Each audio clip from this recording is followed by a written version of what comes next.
Good morning, Hubert. It's good to see you. Thanks for being here. Yeah, yep. We'll get right into the questions for you. First is from Andrew Jones. Go ahead, Andrew. Hey, Coach, over the last 7 games, Caleb is shooting about 26.5% from the floor and a little bit below that inside the arc. How much of that is just shots not going in? Does it have something to do with the way guys are defending him? And how much of it has become mental with him here during this stretch? Well, one of the things that, I look at Caleb is not just his shooting, his ability to defend, also create offense for us in terms of, distributing the basketball when he gets to the basket. And so I think he's been terrific at that at other parts of his game. Caleb is not a shooter or a scorer. He's a basketball player. And so I've been really happy with Caleb and his improvement and his development in a number of different areas. And I think he's having a terrific season. One of the things that, we actually talked yesterday, one of the things that, we look at when shots aren't going in is, number one, is there anything mechanically, that needs to be fixed? And I don't feel like that, from a mechanical standpoint, anything needs to be fixed. And then the other thing I said, let's look at shot selection. It doesn't matter how good a shooter you are. If you're taking tough shots, your percentages are going to go down. And just trying to get to the free throw line, get to the basket, and then be able to work inside as opposed to working outside in. And so I think those are things that we've talked about, but I've been very happy with Caleb and what a unbelievable player he's been for us this year. And I'm so thankful that I get the opportunity to coach him. Thank you. CL Brown, go ahead. Hubert, that was actually what I had planned to ask you about, was just kind of how do you get somebody out of a shooting slump, though? Like the things you mentioned in terms of looking at form and technique and shot selection.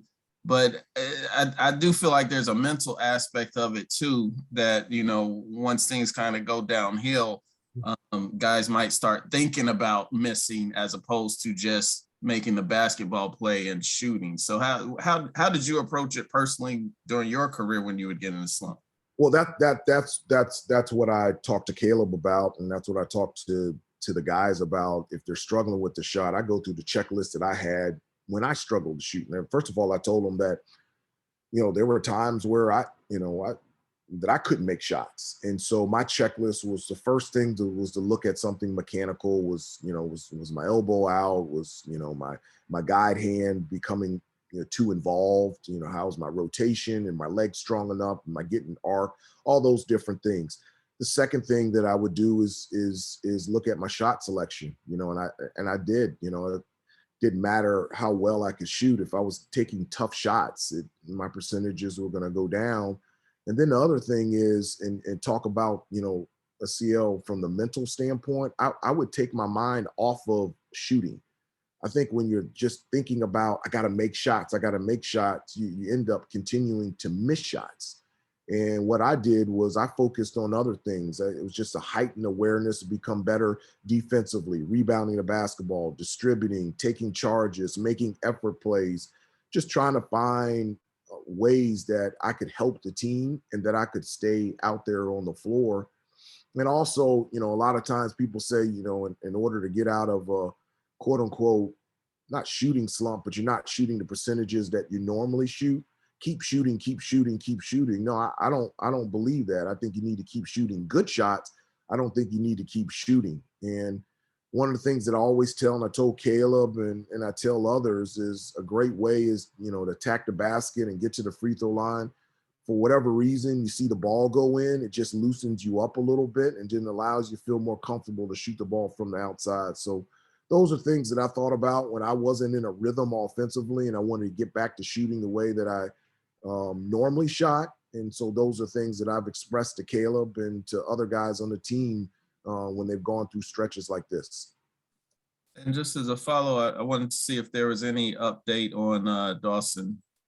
Yeah, the update is that I do not know when he's going to return to the team. CL, we desperately miss him. not just as a basketball player, but as a person. We love him and his family. The best thing for Dawson is to be with his family during this time. And so he's exactly where he needs to be. And so from that standpoint, we're thinking about him, we're caring for him, and we're 100% supportive.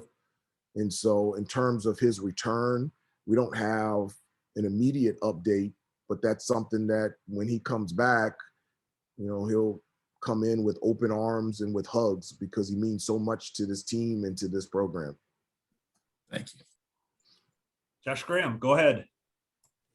Hey, Coach, before the game, they flashed on the scoreboard a photo of you, Roy, Kay, and Shire that looked like it was taken earlier in the day.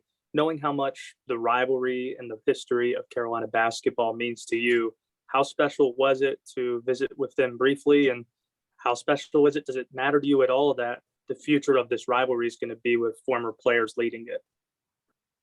Well, it was nice to have that, quick special moment before the game with all four of us and just being able to share a little bit of time together. Rarely do we ever get an opportunity to have a conversation without 20,000 people and cameras in front of our face. And so to be able to have that, behind closed doors and have an actual normal conversation with Coach K and with John was, I really enjoyed it.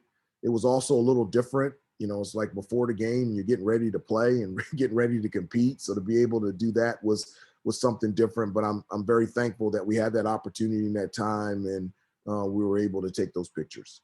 How do you define a normal conversation between coaches without the cameras around? We talk not just about basketball, about our families, about our kids, about our wives. That's a normal conversation. And it's also a normal conversation to be able to do it and have those conversations that are private and they're not being done in front of a camera or in front of 20-something thousand people. We'll go to Michael Coe. Go ahead, Michael. Good afternoon, Coach. I remember you said after the Wake Forest and Miami games that you came into practice and you were really sort of upbeat and peppy, and that kind of caught some of the players off guard. Has that sort of been your approach in the past few days? And how would you describe the mood around the team? I was very positive with them coming into practice on Sunday. I was clear and definitive and direct on the things that we didn't do well and the things that we have to improve on and moving forward that we can't do anymore. But I was also upbeat, and the reason being is that is what is needed. We play a really good Clemson team on the road tomorrow night, and so our focus needed to be on learning from the mistakes that we made Saturday against Duke, but moving forward and focusing on this upcoming week and playing Clemson and also Florida State. And so those are things that I expressed to them that we've done this before.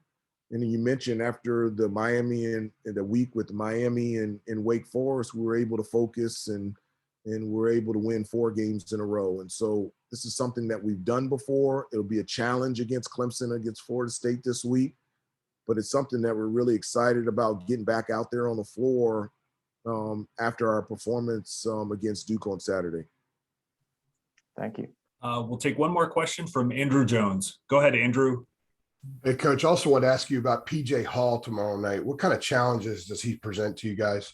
A lot of challenges. He's a guy that plays with a lot of emotion. He's competitive. He's very physical. He plays hard on both ends of the floor on every possession. He's a guy that can consistently score around the basket, but he can also shoot the ball from the outside. And so, on both ends, he's a player that can be a huge factor. And so I think it's important for us from an offensive standpoint to attack the basket and attack him, put a lot of pressure on him to defend without fouling. And then obviously on the defensive end, we've got to do a good job of keeping him away from the basket, but also being in position where we can contest his shot because he can really stretch the floor and shoot the ball from 3-point range. Thank you. Appreciate that. Hubert, thank you for the time today. We appreciate it. Okay, have a great day. See you guys later. Thanks, you too. Okay. We'll have a recording available within about the next half hour. Thank you, everybody, for joining us. We appreciate it. Thank you, Andy.